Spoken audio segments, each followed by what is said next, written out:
Thank you so much for being with us here at 50 Plus Job Seekers. And we'd like to welcome you this morning because we are here with Marian Bernard to talk about how to ace an interview. So, for those of you who are not familiar with our program, we are 50plusjobseekers.org, and we support and assist people in the 50 plus demographic who are underemployed or unemployed or looking to shift careers. We provide workshops to network and improve your job search activities, and we also offer sessions on available resources, current workforce topics, and employer spotlights. Our website is 50plusjobseekers.org for all of our upcoming events, resources, age-friendly employers, and job opportunities. So we work with several partners here at 50 Plus. We work with the Bellingham Senior Center, the Franklin Senior Center, and with Operation Hope that provides free financial counseling for job seekers. So, and for the general public, actually. It's a great free program. We also work with the Mass Hire locations in Springfield and in Southbridge. So, and we appreciate them for helping us out with our in-person events that we have that go on here at 50 Plus. So, uh, I believe that I can introduce Marian Bernard. Okay, this looks good. Marian is she works for, well, she is the president and CEO of the Regency Group. Their website is at resumeexpert.ca. And she has kind of an interesting concept here. She operates Canada's only while you wait resume writing service, serving Canada, the US, and worldwide. Canada's second nationally certified online profile expert and unleashing the power of LinkedIn. She is a certified employment interview professional, and so that's why one of the reasons that she's here today. And she is a certified job search strategist. So, eminently qualified here. So, I am now going to stop sharing and I'm going to send it over to Marian and I'm going to keep people entering here. It looks like we have a lot of people on this morning. So, welcome, Marian, and thank you, everybody, for being here this morning. Thank you, Eric. Can everybody hear me okay? Good. Okay. Now, let me mention that in addition to the qualifications that Eric just shared with you, I do have a dog who is pretty well guaranteed to put in an appearance on a Zoom call. So I'm just giving you a heads up. So just letting you know.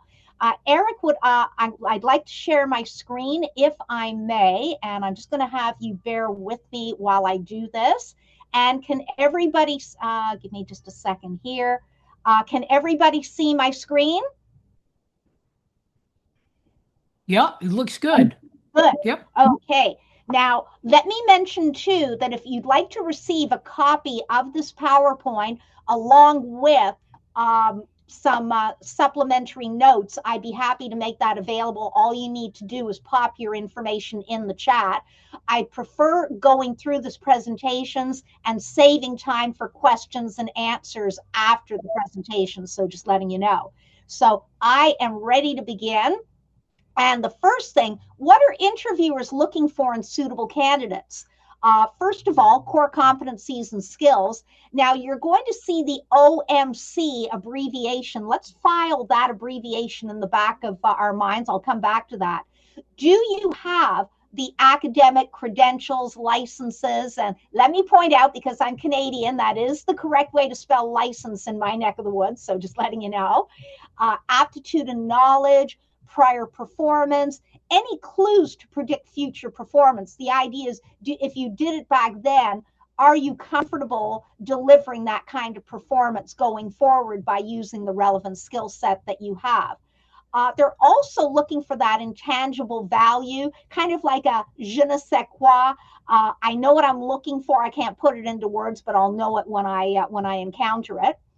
Communication skills, how job seekers express themselves and deliver their messaging, common sense, attitude, personality, presence, and chemistry. What I mean by chemistry is the job seeker a match for the organization they're applying to? For example, I can't really see a vegetarian applying for work at a meat packing plant, or somebody who is vehemently opposed to cigarette smoke and if they were to go to work for a tobacco company. So that's what I mean by that. And I'm going to go to the next slide, if that's okay.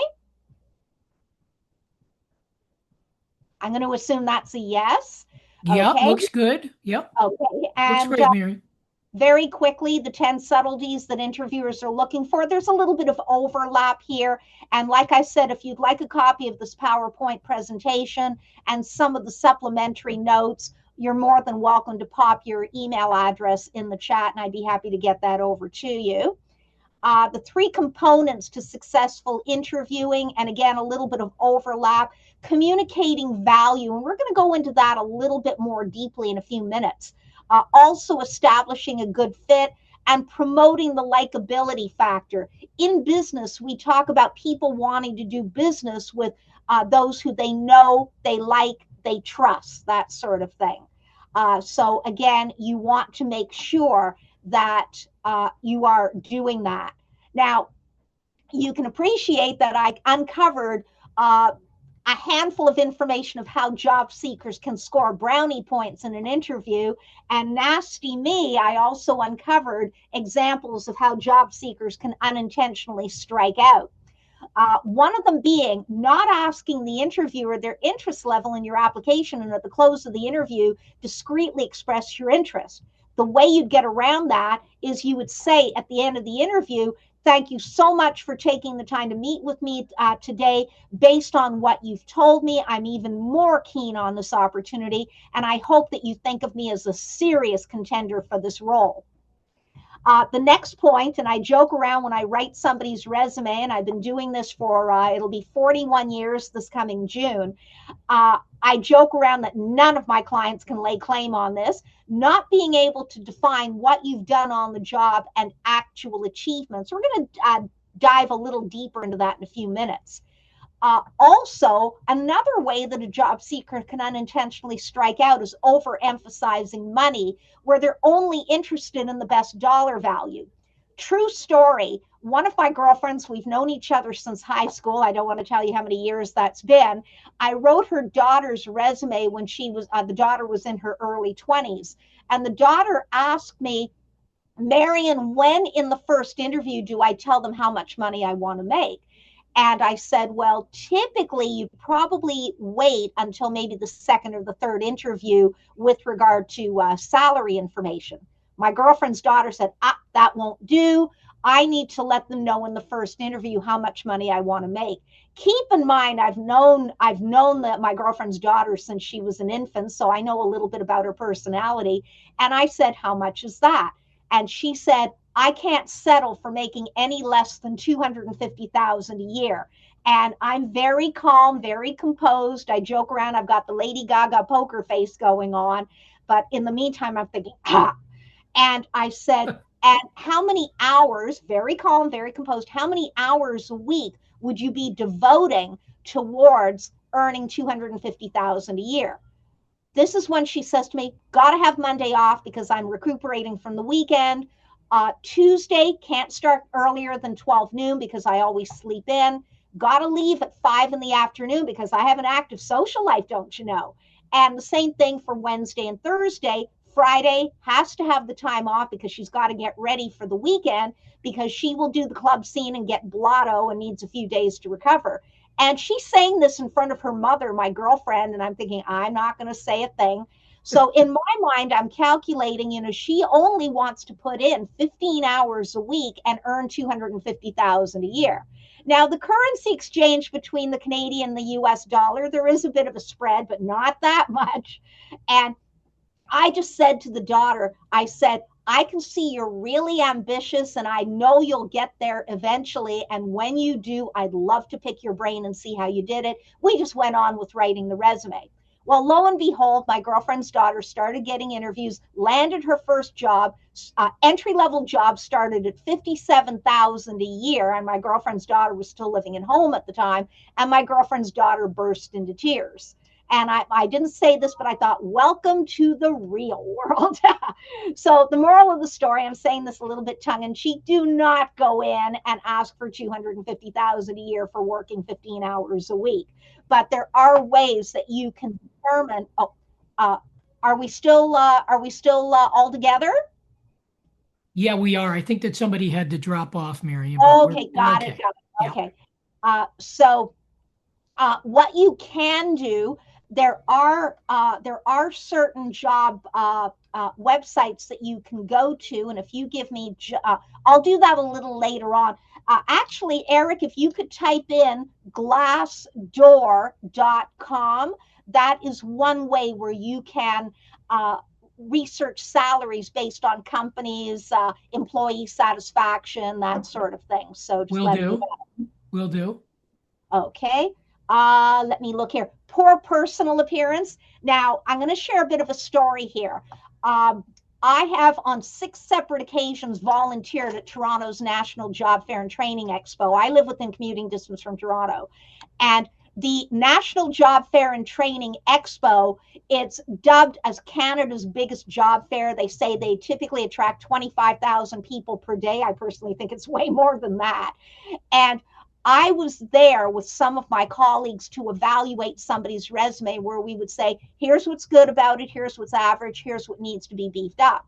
Now, I am personally dressed a little on the casual side right now, but when I went to the job fair, I would put on the 3-piece suit, I'd wear makeup, I'd wear jewelry, I'd have the bling on my fingers, stuff like that.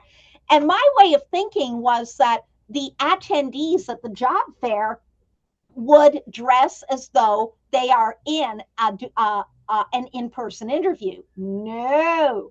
I would see people coming to the job fair in torn t-shirts, torn blue jeans, piercings every which way, their hair spiked up in shades of orange, green, purple, that sort of thing. The one gentleman I will never forget, he came to my booth, and we were allowed 10 minutes to evaluate somebody's job, and we would give them a report card, and they send them on their way. This gentleman reeked of curry. I do not like the smell of curry. It actually, I'm going to be blunt, it turns my stomach. And this gentleman also had ring around the collar, ring around the cuffs. And I thought to myself, I am going to gag if I have to spend 10 minutes with him. I'm not saying any of this out loud. And I did his evaluation in about 3 minutes or so. And I was joking around, if there was ever an Olympic sport, how quickly you could go through a resume evaluation. I would have gotten the gold medal that day. And I sent him on his way. And I had to go into the bathroom, splash some water on my face, and then, come back so that I could give total attention to the next individuals who wanted to pick my brain. But I was thinking, he only spent 3 minutes with me.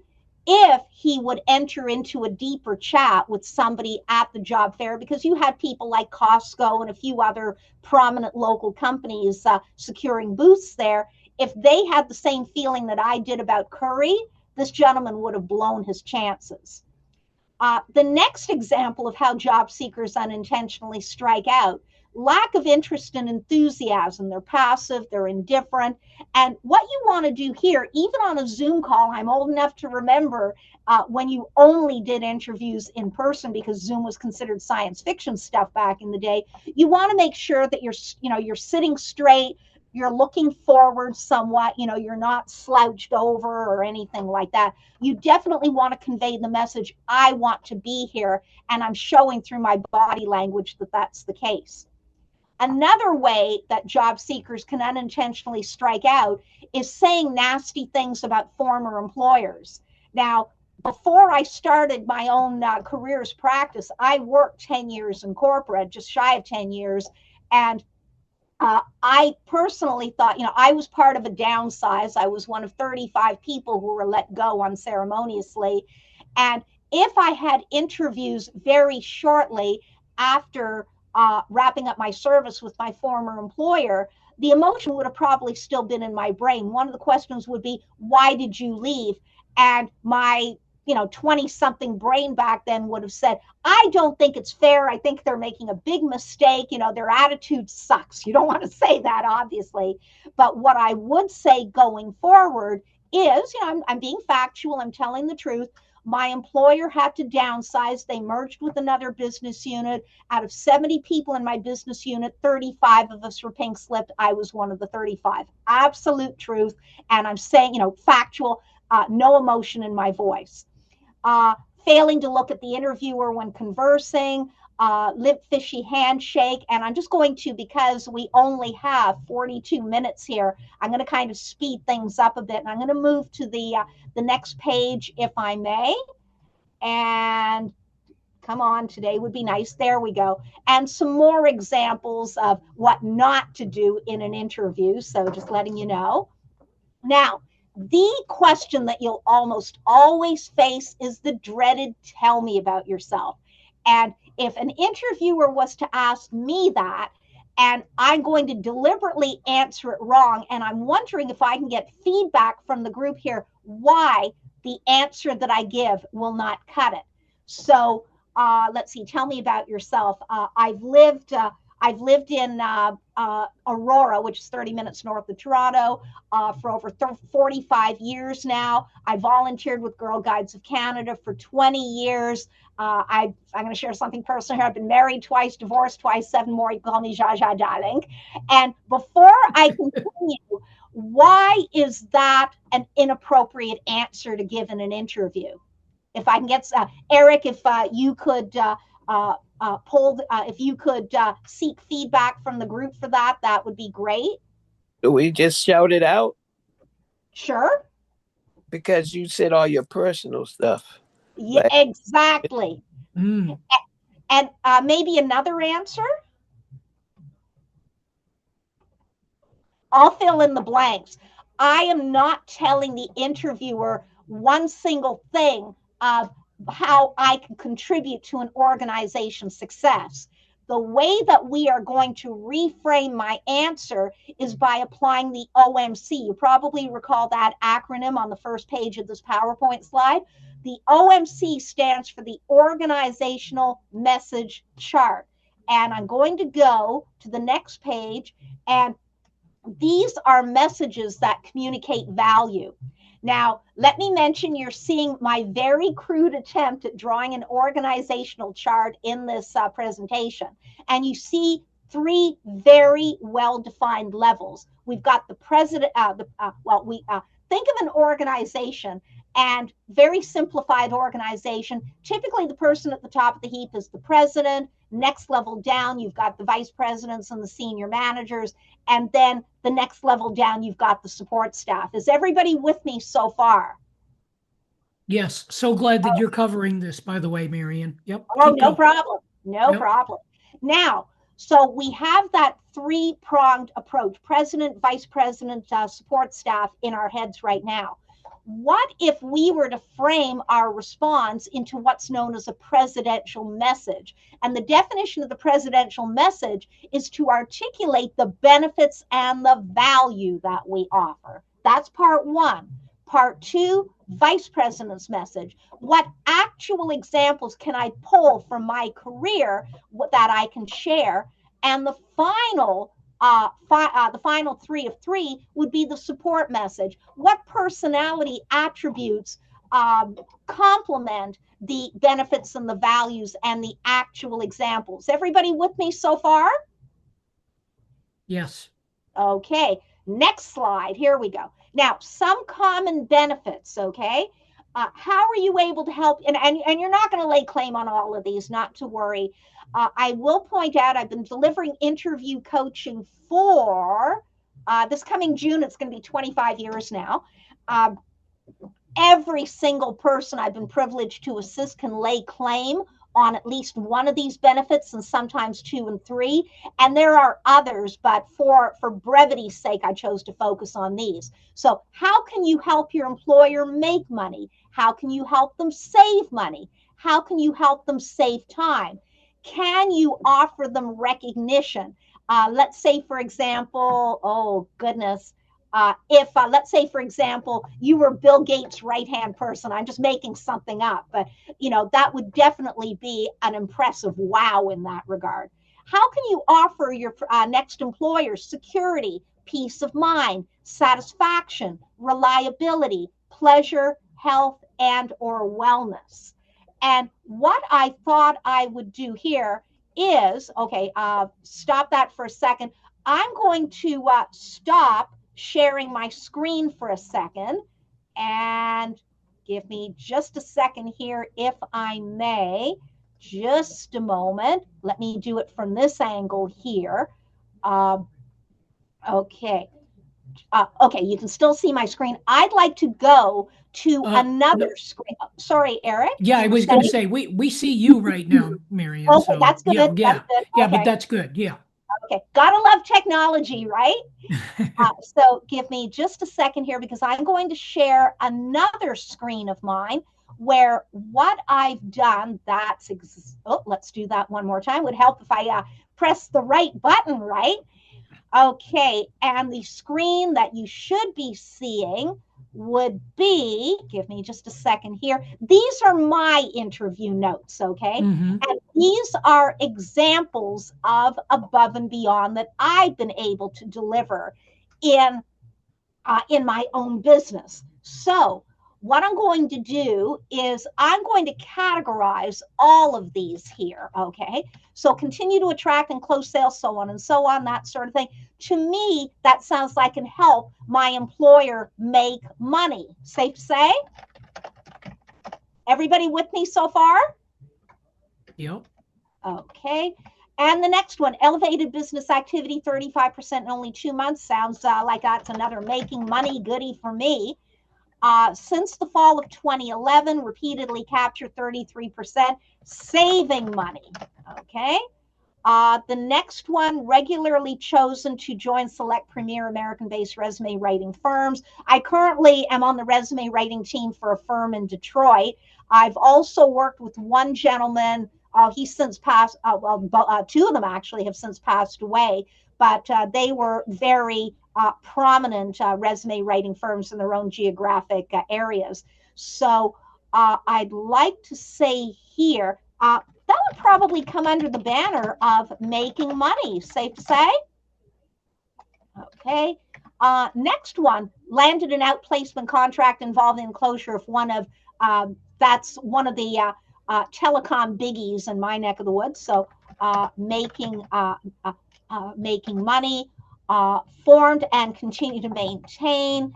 Oops, let's do that one more time. I do know how to type. Let's see here. This is probably another making money, okay? And then slashed insufficient cancellation and no-show instances.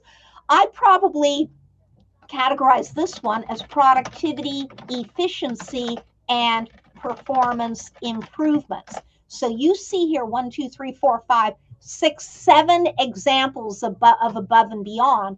And if we calculate what we have here, 1, 2, 3, 4, 5 examples where I'm able to help another organization make money. So what I'm going to do here is I'm going to write my own tell me about yourself. So benefits and value, we've been able to determine actual examples, 5 out of 7. I'd like to say here, and I mean, what I would do if I was to submit my resume, it would be to another organization seeking outplacement or a resume writing firm who's overloaded. So I'd like to say here, and I have to watch how I word this because I do realize that age discrimination is very much alive and well. So I'd like to say here, for years now, I'd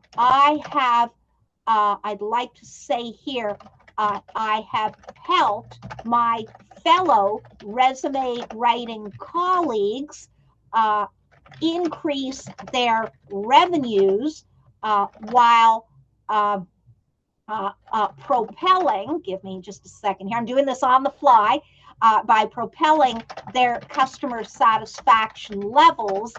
As a result, I have been able to continually attract and retain customer loyalty. I joke around when I'm writing resumes, and I share this with all of my clients, that duties and responsibilities are no longer enough to attract and hold a hiring decision maker's attention.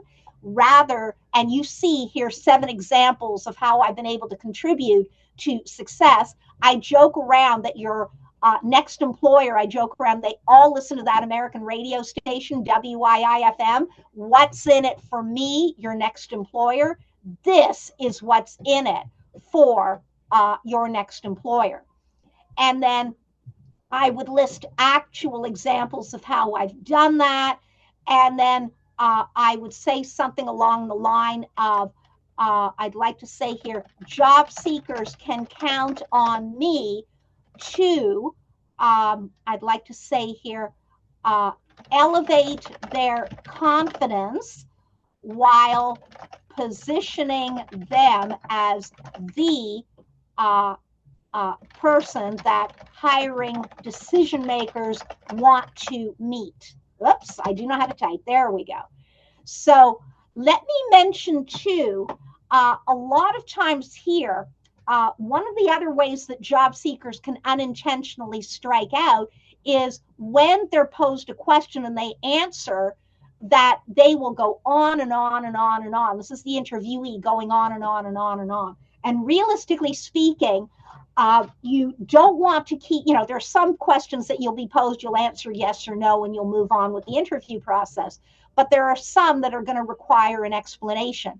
And you want to make sure that your response is no longer than 90 seconds in length.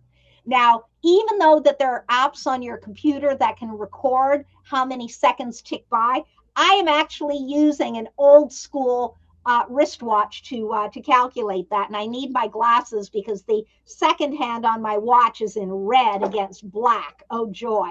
So I'm going to do this in 5, 4, 3, 2, 1, go. For years now, I've helped my fellow resume writing colleagues increase their revenues while propelling their customer satisfaction levels. As a result, I've been able to continually attract and retain customer loyalty. Part 1. Part 2, I'm going to share 2 examples as to how I've done that. I landed an outplacement contract involving the closure of one of Bell Canada's offices in the west end of the city. And as a result, all 31 of those individuals since obtained alternate employment. And I've continued to attract and close sales with repeat clients across 10 Canadian provinces, the 3 territories north of Canada. Yes, there is something north of Canada. 48 American states, and as far away as New Zealand. So as a result, job seekers can count on me to elevate their confidence while positioning them as the person that hiring decision makers want to meet. That came to 65 seconds. So just letting you know that it can be done. Any questions so far? I'll stop sharing my screen if that's okay with you, and I will go back to my PowerPoint presentation. Hang on a second. Gotta love technology. Just a moment here, and let's share that. Okay, and let me, and can you see my PowerPoint presentation once again? Yes, we can. All righty. Now, the way you can make connections or build rapport in an interview, I'm just going to share some of these goodies.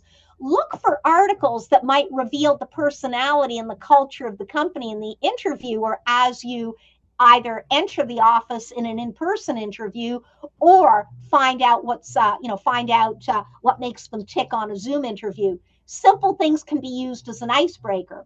Now, one thing I'd recommend is to uncover more goodies about the interviewer.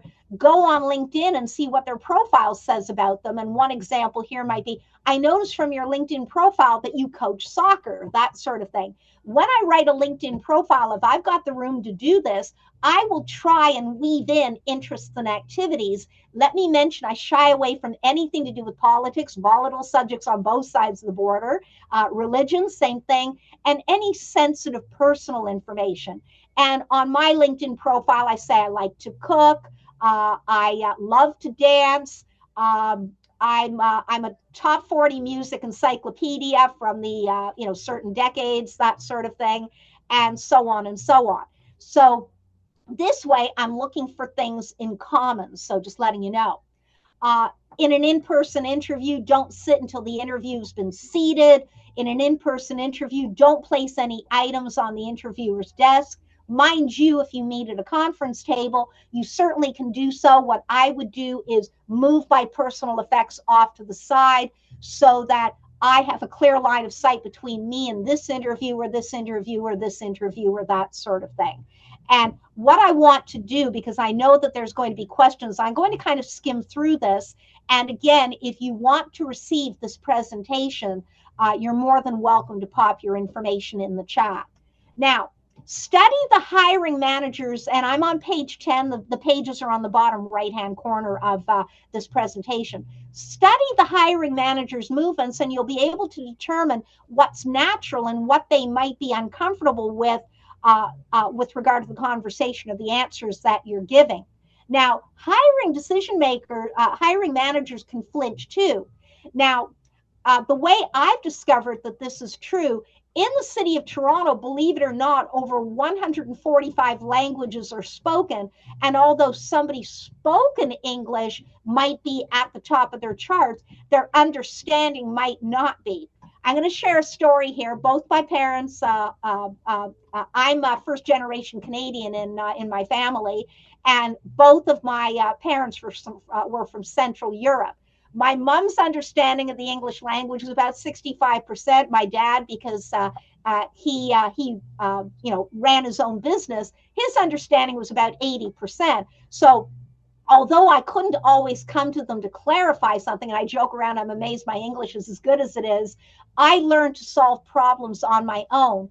And one thing that I used to do, and I would catch myself after the fact, if my mother was asking me a question and she'd ask, Marian, are you listening? And if I said, yes, Ma, I'm all ears, she didn't understand that. Native English speakers are going to get that, but my mom didn't understand that. So what I would do is I would respond with, yes, Ma, what I meant to say with you is I'm listening to every word you're saying. So, again, react immediately, adjust your presentation styles, that sort of thing. So in case a hiring manager, looks a little unusual, that could very well be one of the reasons why. Now, use silence to your advantage. Now, a few seconds of silence can be effective because silence gives you the opportunity to deliberate what you're going to say or to add some extra points to the comments that you're making. Now, we can respond to silence in one of two ways. You can either wait it out calmly and remain focused because the silence might be a ploy or a stress tactic. They're wondering how you're going to respond to pressure. Now, alternatively, you can break the silence by asking a question or making a comment. Admittedly, this second way, breaking the silence, is a bit more risky. The key here, though, is to react naturally and always maintain your composure. I'll move on to page 11, if that's okay with you. And plan, prepare, practice, and rehearse. Now, sample ways you can prepare for an interview, develop and review possible interview questions. I'm going to provide you with an AI prompt a little later on in terms of how you can do that. Engage in mock interviews with you and a friend, perhaps. My inner shopping person is saying, by all means, go. I give you permission to go out and purchase a new interview-worthy outfit. And also for an in-person interview, practice the handshake and the eye contact. I'll move on to page 12. Now, people tend to act favorably, and yes, I'm Canadian. This is how you spell favorably in my neck of the woods, towards people when they've established rapport. You discover, you talk about things you have in common, and you build a relationship from that common zone. Eric and I, when we first started chatting, I love oldies music, and I'm impressed that Eric knows some of the radio stations in my neck of the woods that play that sort of stuff. So I kind of felt a bit of a kinship in that regard. Now, psychologists have also discovered that rapport can be established faster with a process known as mirroring. What you want to do here is match or mirror or mimic, the three M's there, mimic your behavior to that of the interviewer's behavior. Voice, breathing rhythm, body language, choice of words, and pace and pitch of speech. And I will be transparent here. Now, not everybody's comfortable doing that, and I am the same way. I don't want people thinking that I'm making fun of them.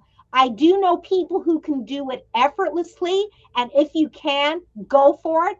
If you know what you're capable of it and you'd rather shy away from the mirroring, perfectly fine as well. I'm just passing on this tidbit for information's sake.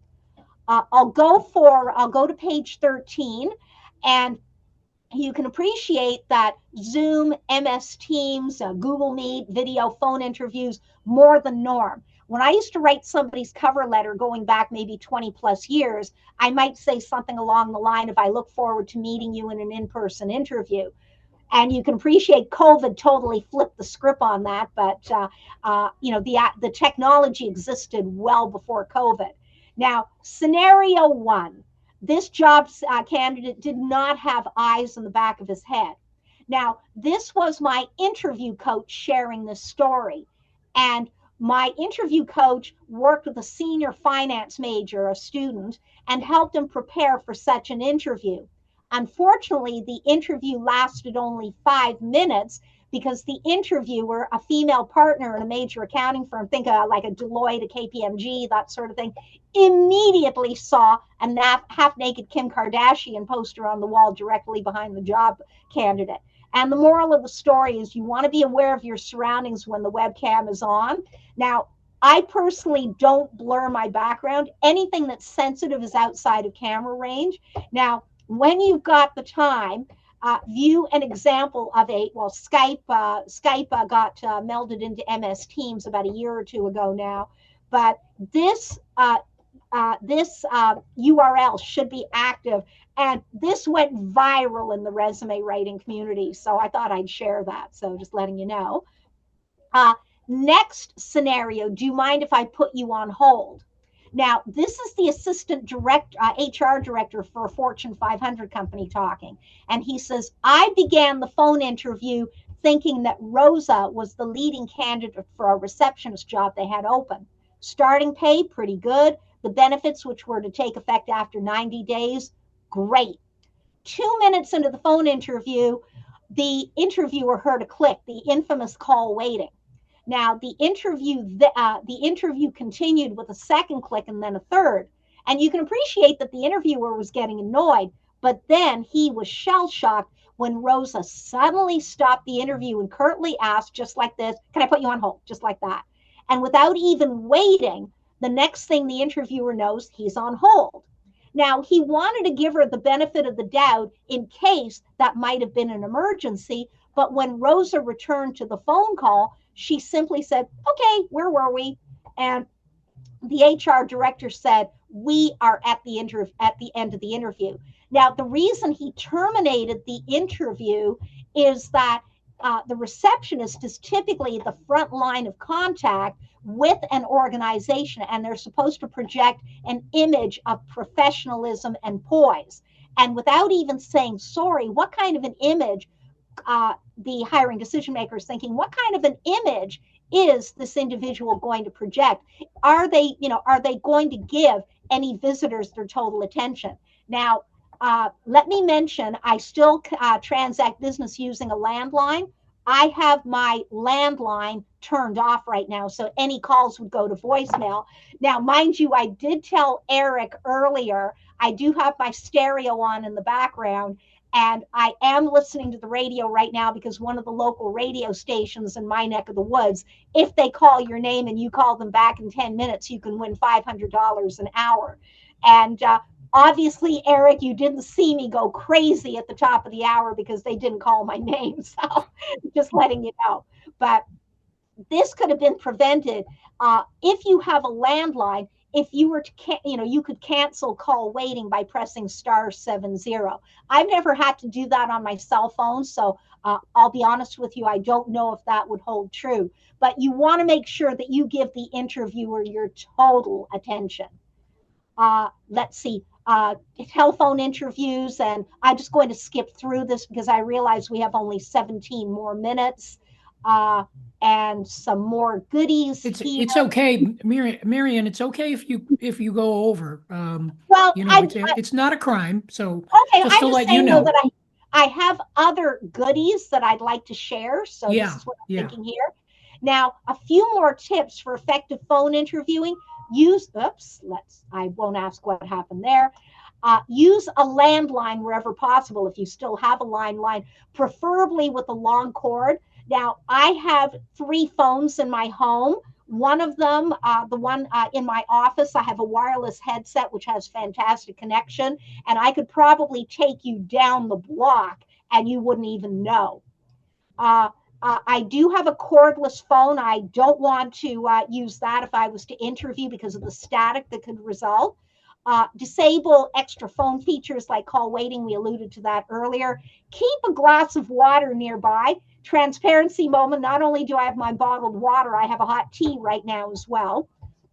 Dress as though you're in an in-person interview. Have internet access in case something needs to be researched. Make the call from home or a safe venue. Many times I'm speaking with clients and they're in their car with the door closed because they're, they could have little ones running around, and the little ones are not going to understand that mom or dad needs total silence for however long it takes. Say thank you where possible and use the interviewer's name without overusing it. So I'll move on to page 18. Now, let me mention, I can see both sides of this scenario. The scenario is entitled, "The Bark Took a Bite Out of This Job Seeker's Chances of Winning a Job Offer." We're talking about Trent, the job seeker. He had a second interview lined up, and according to the senior level hiring manager, all Trent had to do was perform well, and the company would have flown Trent from his home in Houston out to Phoenix as one of 4 finalists. Now, the interview began and Trent's dog began to bark continuously. Now, somebody who doesn't have a dog would have thought Trent should excuse himself to put the dog outside or in another room. However, Trent didn't do any of that. He stopped the conversation at the top of his lungs, actually yelled out, "Shut up," to the dog. Now, the interviewer was stunned, particularly because this happened 3 more times. Now, the interviewer wondered, would Trent act this way on the job? The answer they came up was afraid so. And as a result, the interview ended soon afterwards, and the company wound up with 3 finalists instead of 4. Now, I can see both sides of the story because I'm a dog owner. What I actually did before coming on the call was I engaged in rather rigorous play with my dog, so he was tired. And I don't know if you can hear it right now, but he is decimating the heck out of a chew stick. So all is right with the universe at the moment. Typically, what he'll do is near the end of a Zoom chat, he will come and put in an appearance. So just letting you know. But you want to make, I took the steps that I needed to so that Oreo wouldn't be bothering me constantly while we're chatting.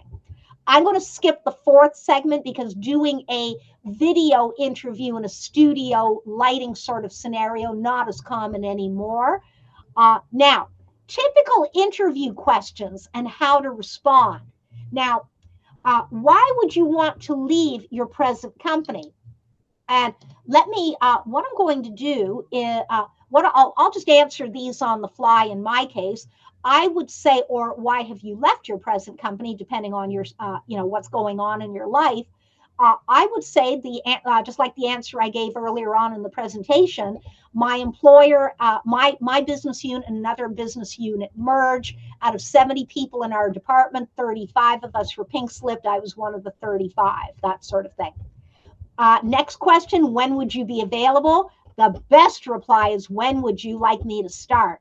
And if the interviewer names the date 3 to 5 weeks out, you'd say, actually, that works out great because that gives me the opportunity to give 2 weeks proper notice to my current employer.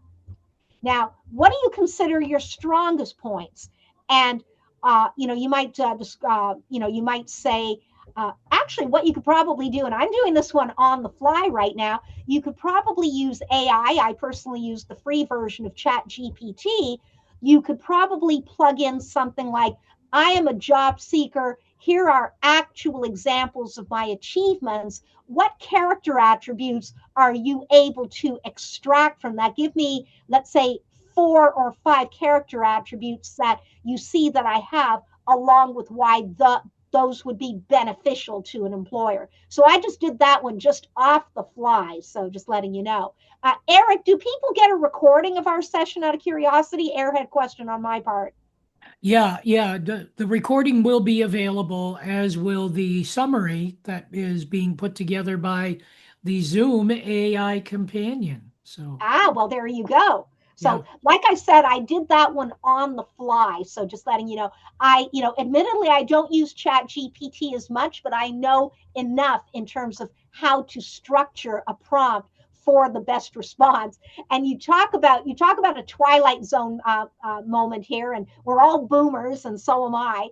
I remember one prompt that I fed into ChatGPT, and I responded to, this is exactly what I'm looking for, ChatGPT. Thank you so much. And ChatGPT responded, thank you, Marian. You made my week. And I thought, ooh. so just letting you know. I'll move on to the next slide. What do you believe to be your weakest points? And if any of you were to, approach me and say, I have no weak points, I'm perfect in every way, I'm thinking, oh, you were just begging to be sold some swampland in Florida. So, but the key here to responding to this question is to take a weakness and look at the positive side of that weakness. And one example could be, and I've used the example in the second paragraph on page 21 of this slide, of somebody being impatient, and this individual has taken the steps to work on those, work on that impatience is no longer a problem. Now, if somebody asked me a weakness, I could say very truthfully, although I could give into procrastination, I learned a long time ago to work with my clients on a while you wait basis, so I can't procrastinate.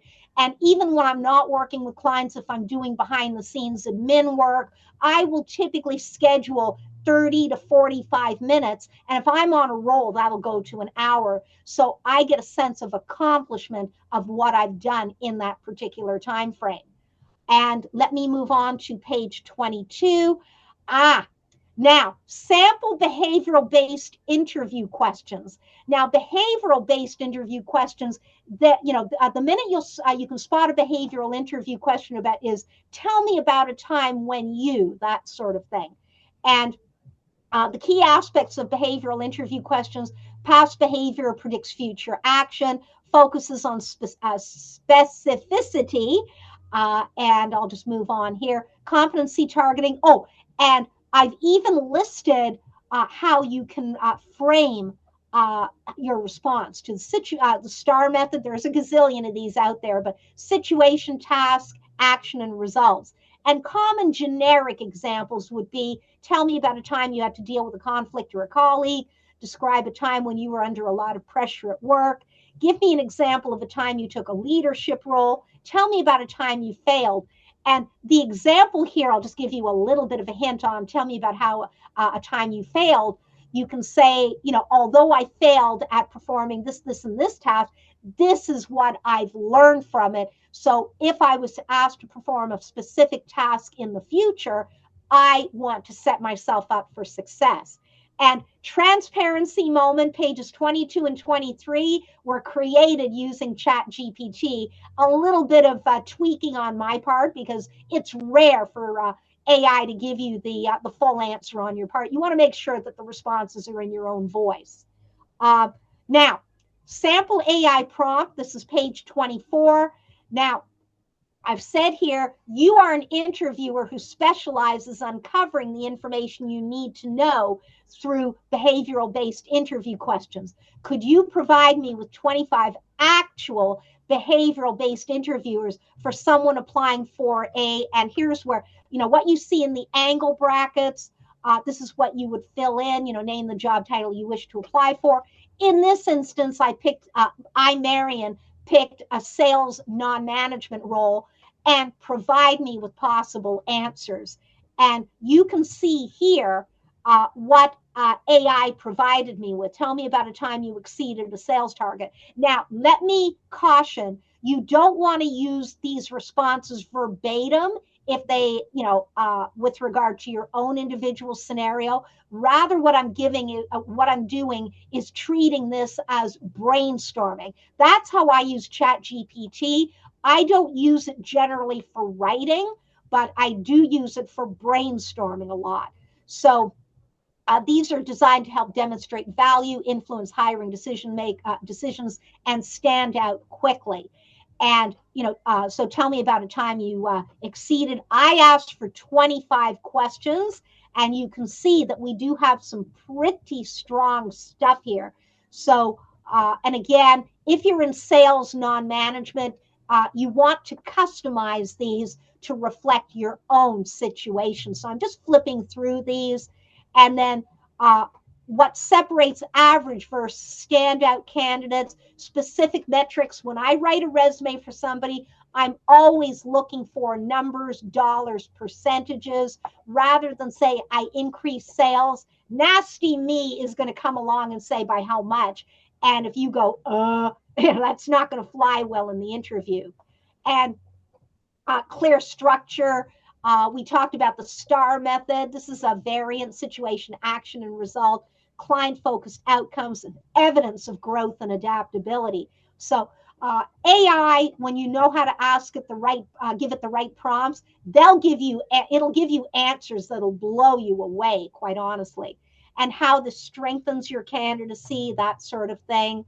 And when I pulled this from ChatGPT, it did give me a little bit of different wording, and I summarized it so that it would resonate more towards you, the webinar attendees. So just letting you know. So I'm thinking of my audience. Now, answers to some tough interview questions, okay? And I've given you 3 scenarios. Now, let me mention that the common factor with these scenarios would be what's going to happen is they're going to be asking you one question, but they might have a hidden agenda message that they really want the answer for. So the first one, are you married? Is your spouse the main wage earner? When I first heard this, when my interview instructor was presenting this, I thought, that is so totally against the province of Ontario Human Rights Code. It's considered discriminatory. But the question here might be, might there be a concern for absenteeism? And I've given you a sample response in connection with that. Are we still connected? We're here. Yep. One person had to drop off for 11 o'clock. Yep. Okay. I'm looking at my PowerPoint presentation, so I can't see the Zoom screen right now. How much do you currently make? I can't schedule you for a subsequent interview unless I get information on your current wages. Hidden message, will the interviewee want too much money? And the response, you see that there. And please don't go in asking for $250,000 a year for a 15-hour work week. So just letting you know. Next scenario, do you own or rent your home? How old are your kids? Have you ever had a drug or alcohol problem, or have you ever had one? Now, the hidden message might be to determine if the interviewee knows about legal or illegal questions. And my response, and if any of you watch Shark Tank, I would answer this in the tone of Lori Grenier, who I think is the most compassionate shark.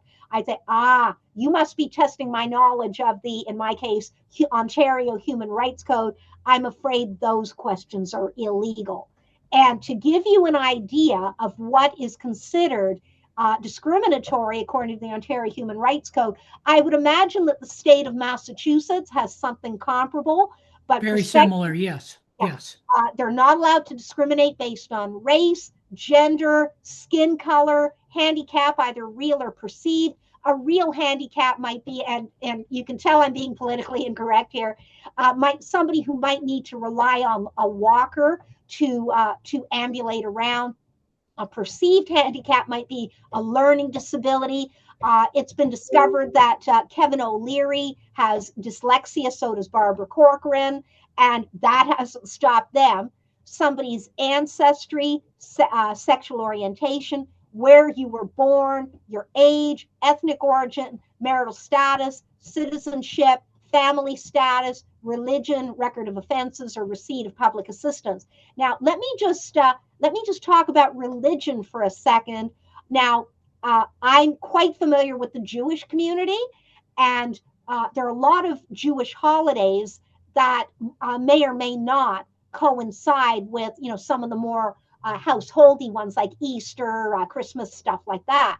They're not allowed to ask you, what is your religion? What they can ask you is there anything that we need to know about you that could otherwise impact your availability?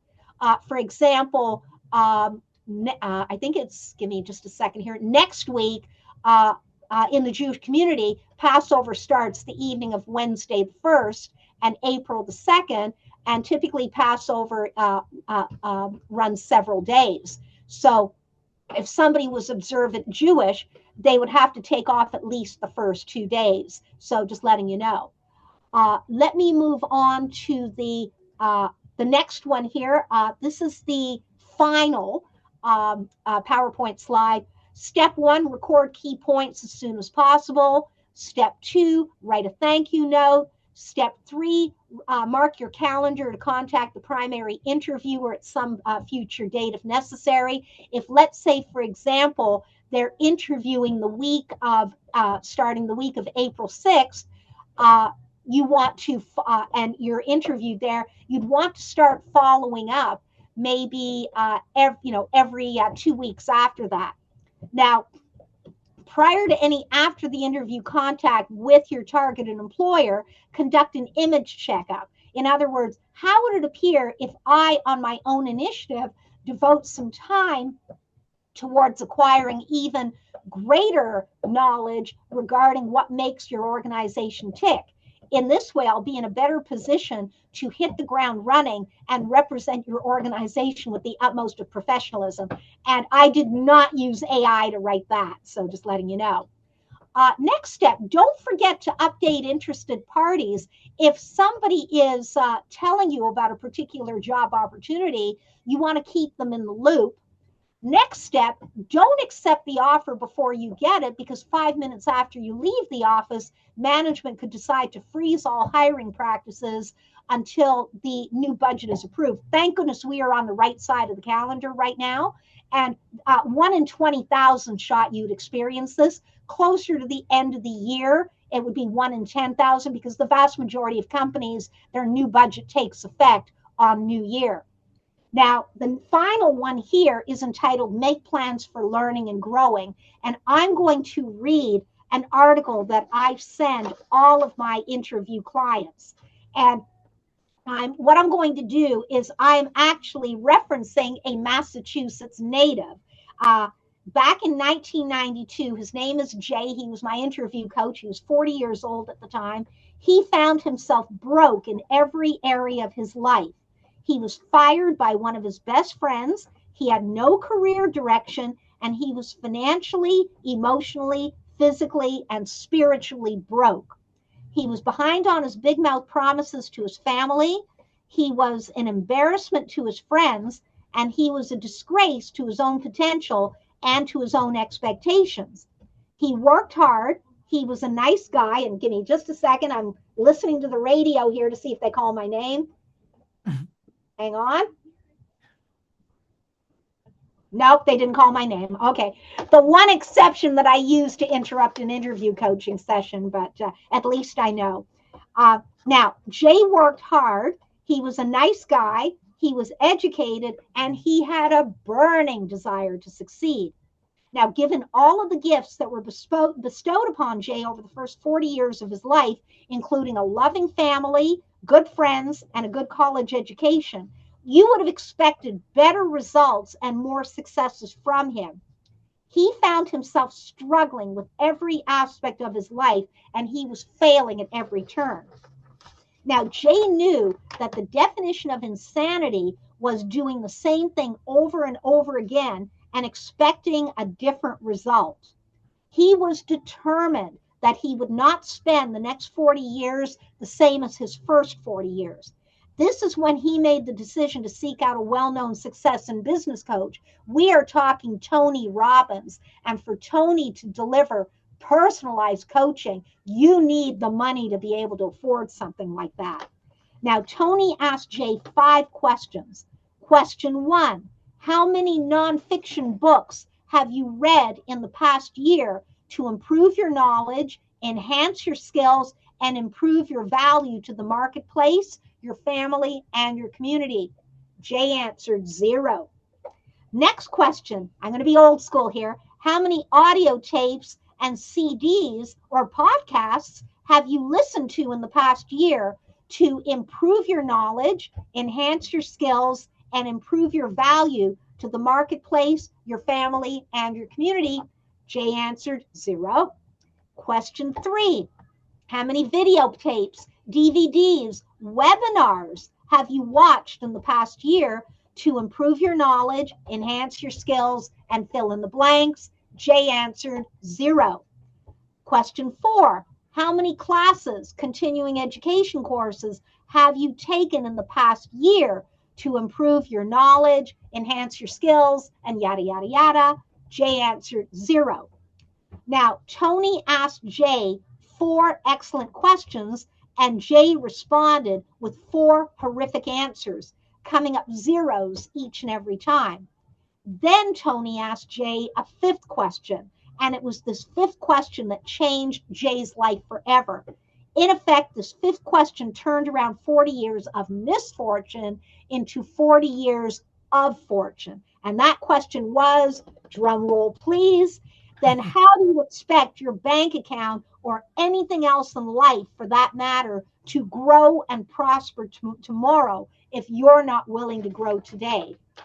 I personally get goosebumps every time I read that mention. Let me mention, Jay has just retired. He was my interview coach. He contributed a monthly column to one of the resume writing, well, actually, he still does, contributes a monthly column to one of the resume writing newsletters I subscribe to. And we all joke around that he is the Tony Robbins of the careers community because he has such an infectious attitude. I'm going to stop sharing my screen if that's okay with you. And let me mention, let me do this here. There we go. Let me mention that I would be happy if you'd like to receive my PowerPoint presentation and my Make Plans for Learning and Growing article. I'm more than happy to forward that to you. Jay actually wrote that article for one of our newsletters, and when I read it, I thought, what a perfect cap off to the interview coaching session. I got Jay's permission to include that, so just letting you know. And what I'm going to do, totally separate and apart from interview coaching, I'm going to see if my dog wants to come on the call. His name is Oreo, by the way. He's going to be 4 years old in May. And let's see if I can get him to come on the call. Owie, here, you want to say hello? Come on, up. Come on, up. Good boy. You're meeting Oreo, part black lab, part retriever, part blue heeler, 100% mama's boy. Yes, sweetie. You have oh, thank you for the hearts. Okay. Call him only 95% of the time. If he's being mysterious, then he gets his real name. Okay, sweetie, go. Okay, move, please. Move, please. I just want to make sure that, good. Okay, yeah, he's grabbed his chew stick. Place, please. Go place means that he has to go to his towel and lay down. So just So he's pretty smart in his own right, so I can't complain. Any questions?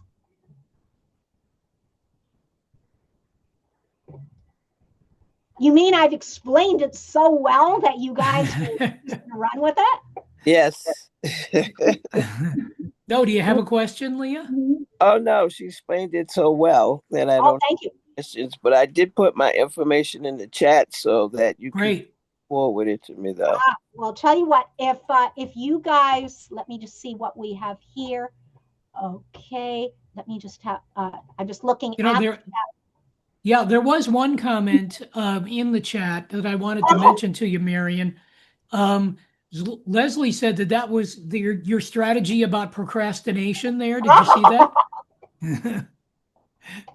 Yes, I like have never heard that, and it's amazing, and it's actually what I try to do, but I wasn't conscious that that's my strategy. And I was wondering, I mean, for those of us who are ADHD, Nothing to be ashamed of. a wee bit, that is invaluable. Do you have more? Well, transparency moment. I'm not ADHD, but a very good friend of mine, his son is ADHD. And if you were to Google, ADHD podcasts, I'm wondering if that might help you there. There's like a million of them, and slogging through them all is long. And also, it's kind of painful. I watched some videos, but it's like I am a little older, so I've experienced the misery of it for like now I'll point out I'm going to guess I'm probably the oldest person on this call, so just letting you know. I don't look it, but I turned 70 a few months back, and I am not retiring. So yes. Congratulations. So, thank you. So when somebody tells me I'm old, and in my mind, and this is no offense, I'm thinking, yeah, right, So. Yeah. That was excellent. I think, I mean, if I could, there were a class that I'm thinking of another possible suggestion. What about YouTube? How ADHDs deal with procrastination? That's again off the top of my head. Well, that was amazing. I think I just like walked away with invaluable life. Oh, you are so kind. So much. It was like amazing. I can actually say that. I've gotten to where if someone stops me in a hallway to give me information, I say, "Great, can you email that to me? Because I won't remember. I have to go do this. I'm going to a meeting and blah blah blah." Just that's not ADHD. That's everyday stuff. And I mean, you're seeing my real background, and somewhere in here I have my to-do pile, and I still use an old school paper-based day timer. So I use like 3. And I would say that's excellent. I can actually say to people, how do you do that? You say, okay, let me do that for you now. And that's how you sort of do that just in time kind of thing. Or wait. While you wait. Well, there's a selfish reason why I went while you wait. I thought, okay, how am I going to distinguish myself from my other resume writing colleagues? I know some of the best resume writing services in the US, Canada, and worldwide. And I mean, if I'm ever in a room with them, I'm thinking, oh my God, it's like, I'm in the presence of Academy Award winners. But just like we want to find out what positively sets our job seeking clients apart, I thought, how am I going to situate myself apart from my other colleagues? And I do have a not so secret weapon. I keyboard 127 words a minute, which is why I can offer while you wait service. So, okay. So that's great. Thank you very much. Oh, no problem. I'm just looking now. I'm thinking here. I see here. I'm just looking at some of the questions here, and I'm doing this without the benefit of my glasses right now. So yeah, I'm seeing some goodies here. I think they're right next to you, aren't they? Yeah, I thought you put them down. Okay. No, I'm just looking. Okay, yep. I'm just looking at some of the goodies that we have here. Okay, now. Yeah, we're good. Okay, I'm just looking at some of the other goodies. I hope I pronounce your name correctly, and forgive me if I butcher it. Akam Raman, am I close? You said not job related, and I was wondering if you can expand on that for me.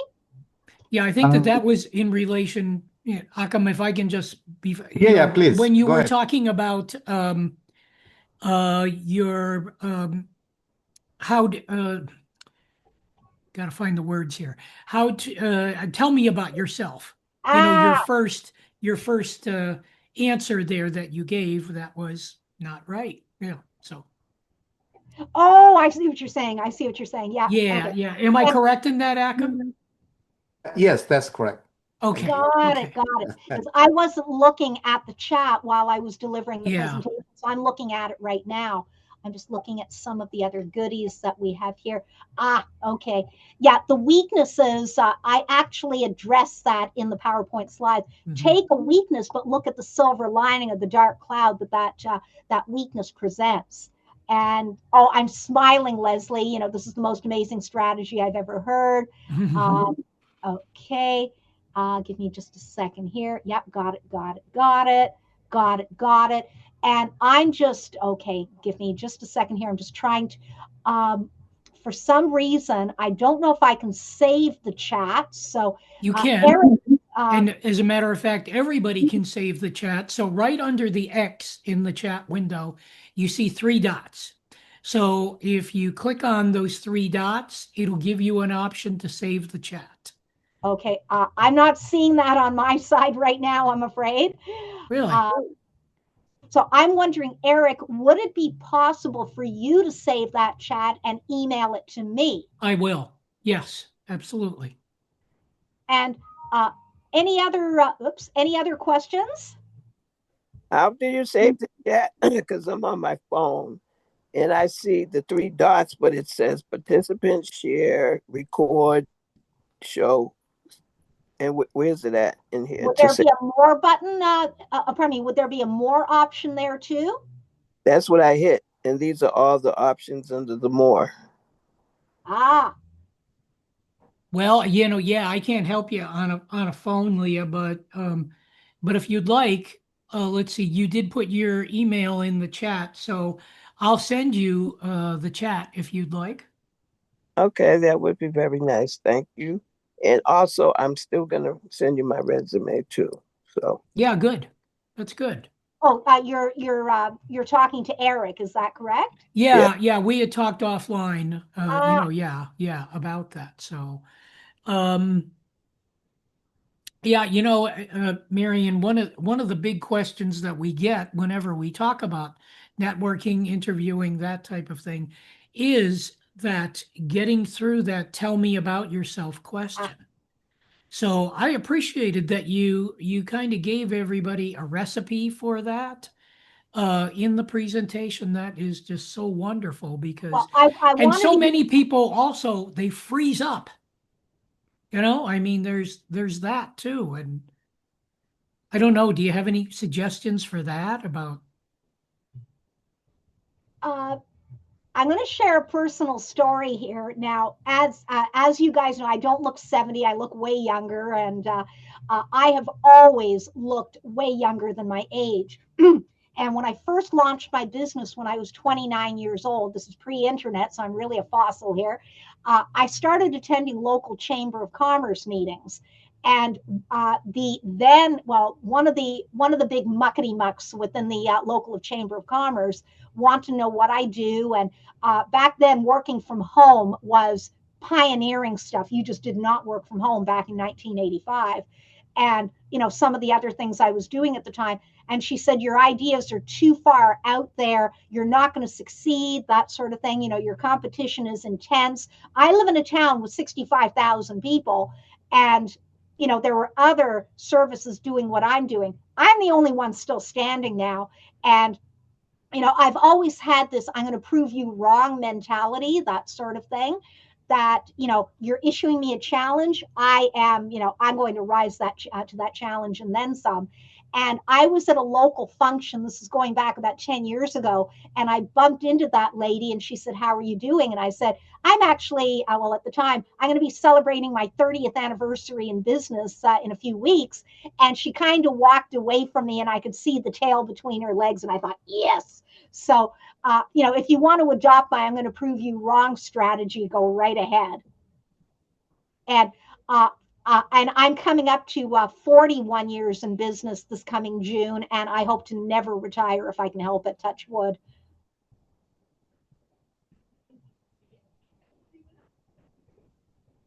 Okay, gang, are Thank- there thank you, Laura. any other questions here for Marian? Yeah, yeah. Thank you, Laura.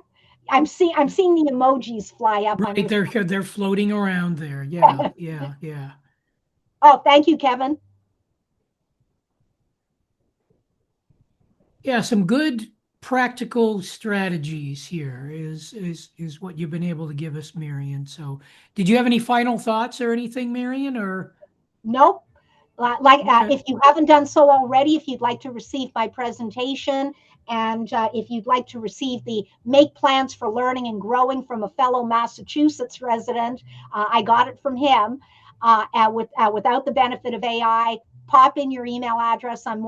It'll probably be, I'm just taking a look at my calendar because I'm thinking when I can send all these goodies out. It'll probably be tomorrow at this point. So just letting you know. Okay. Well, thanks so much, Marian. We really appreciate you being here today, and we'd love to have you come back, and we'll talk about something else maybe that you could do for us sometime in the future. Here. Yeah. Oh, I'm just looking. I saw something come in on the chat. Oh, 41 years of being self-employed. Oh, yeah. Yeah. I actually somewhere, I'm just going to share something here for a second. I am right.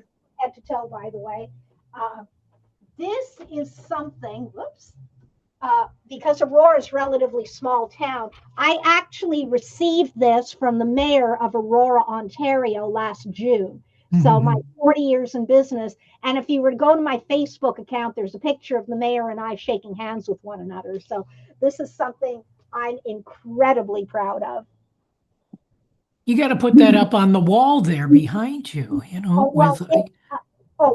on that side, yeah. Oh, hang on. Yeah, yeah. I do this. Give me just a second here. Looks like Owe is interested too, so. You want to see? It doesn't fit there, but I'll yeah, you work it out. Yeah. Okay, you want to say hello again? Oh. No. What you just say, he's grabbing one of his favorite toys. Not just yet, my man, not just yet. Okay. Yes, you're a good boy for letting me know.